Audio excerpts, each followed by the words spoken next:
a gente sempre fala, né, quer dizer, discute essa teoria do mal menor, né? Então a Kamala Harris é ruim, mas talvez ela seja um mal menor do que o Trump. Agora o Ciro Gomes está falando na teoria do mal maior. Ele está defendendo o apoio dele aos bolsonaristas no Ceará, porque ele disse que o PT é o mal maior. Daiane, o PT apoiou todos os governos do Ciro Gomes, do Cid Gomes, o próprio Camilo Santana. Foi uma coisa montada ali pelos ciristas e o PT para que ele fosse governador do Ceará. E agora ele vem com essa, dizendo que o PT é o mal maior. O que você está achando disso? O Ciro totalmente na extrema-direita da L. É difícil comentar essa questão do Ciro, né? Porque tem uma lógica aí desse tipo de comportamento que a gente não consegue não comentar, não falar, sem fazer uma análise do que tem de rancor, de ódio e de uma expectativa falsa de que para atrair certos setores ou se alçar ao caminho do centro, né, sei lá, uma terceira via, se tornar de alguma forma uma alternativa diante dessa situação que se configura de polarização. É bom que eu ataque um outro lado e diga que dentro de um cenário é melhor vir para cá para que alguém desse campo tenha simpatia comigo. Enfim, eu não consigo olhar isso sem ver essa visão infantil da política, esse jogo que não consegue ver além do próprio umbigo, né, de olhar e pensar, o Brasil é maior e ainda que o meu interesse pessoal caia ou descambe para uma linha, eu não posso fazer isso porque o Brasil é a minha prioridade. O Ciro tem uma trajetória no Brasil que foi muito importante, mas nos últimos anos, a partir da própria ida a Paris, né, a gente está falando de Paris muito por conta das Olimpíadas, mas a partir da ida a Paris se revelou, né, naquele momento em que o Brasil estava numa situação muito difícil, em que a ameaça fascista presente, clara, evidente, estava ali configurada, e a escolha que ele fez foi a escolha do interesse dele, e não do interesse, e que um político, na política você faz escolhas individuais dos seus interesses, mas é fundamentalmente as escolhas políticas coletivas, né, daquilo que há de interesse de objetivo maior. E quando se faz a escolha individual, e a gente percebe que essa escolha individual tem um impacto, né, coletivo tão grande como foi aquela posição em 2018, dali para frente tudo se definiu meio nessa direção. Parece que o Ciro acha, né, que ele vai permanecer no debate político se ele ficar atacando o Lula.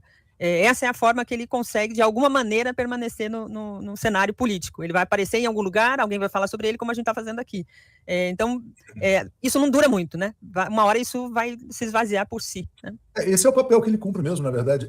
Tipo assim, olha, precisamos de alguém para falar mal do Lula, chama o Ciro Gomes, é mais ou menos para isso. Agora, Léo, tem uma oportunidade aí. Diga. Porque não é crítica, né, Aquiles? Ele não faz crítica política, ele faz ataque. É muito diferente de fazer crítica política e tal, é muito ataque. Isso. Eu só ia ler aqui o Cláudio Aquiles, dizendo que ele só voltou às suas origens no antigo PDS. Diga lá, Aquiles. Eu ia dizer que tem uma oportunidade de ouro aí que nasceu para o Ciro Gomes, que começa inclusive hoje e vai até o dia 11 de agosto, que são os Jogos Olímpicos de Paris. Vai para Paris ver os jogos, Ciro, vai torcer pelo Brasil, cara. Para com esse ressentimento.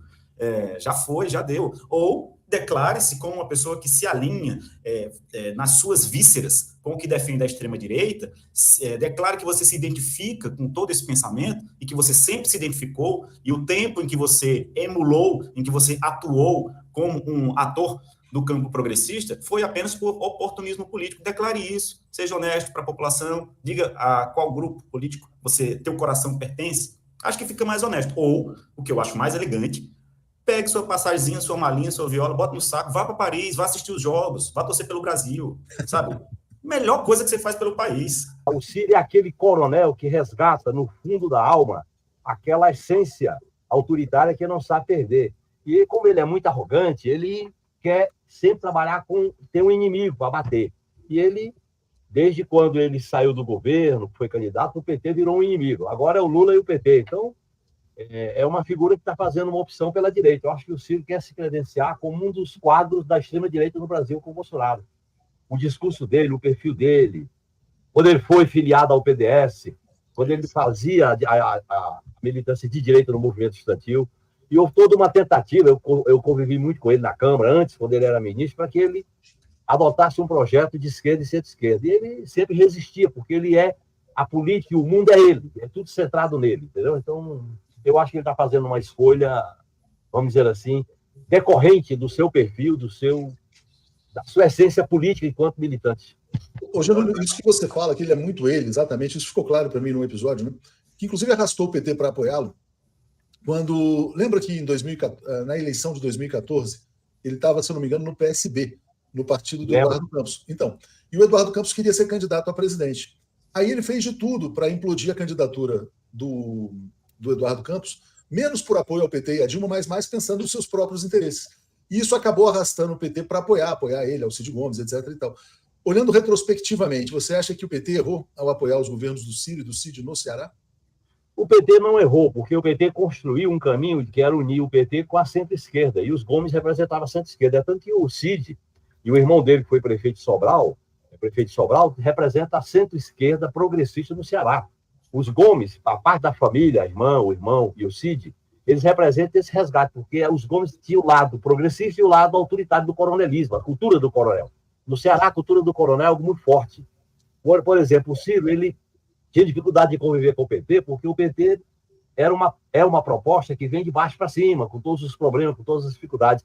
E eu acho que o PT agiu correto. É tanto que chegou uma hora de superar a hegemonia dos Gomes, e isso aconteceu com o Camilo, com o Eumano, e agora a discussão com a prefeitura, com a candidatura a prefeito de Fortaleza. Eu acho que foi um caminho relativamente construído e corretamente trilhado pelo PT. Se o PT não tivesse feito esse caminho, não teria chegado agora à condição de governar o Estado e governar com condições a eleição em Fortaleza com o candidato do PT. É importante com o apoio do Cid, né? O Cid se desgarrou, você lembrou bem. O Cid, a Isolda, o ex-prefeito de Sobral, o irmão do Ciro, a irmã do Ciro, quer dizer, a família continuou com o caminho progressista dos Gomes, em Sobral e depois em Fortaleza.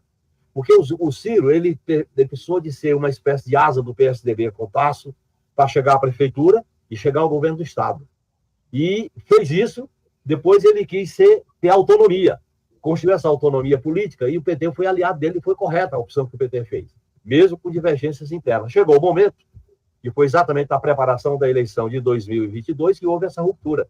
E eu acho que o Ciro está se credenciando como um dos líderes da extrema-direita para disputar a base social do bolsonarismo.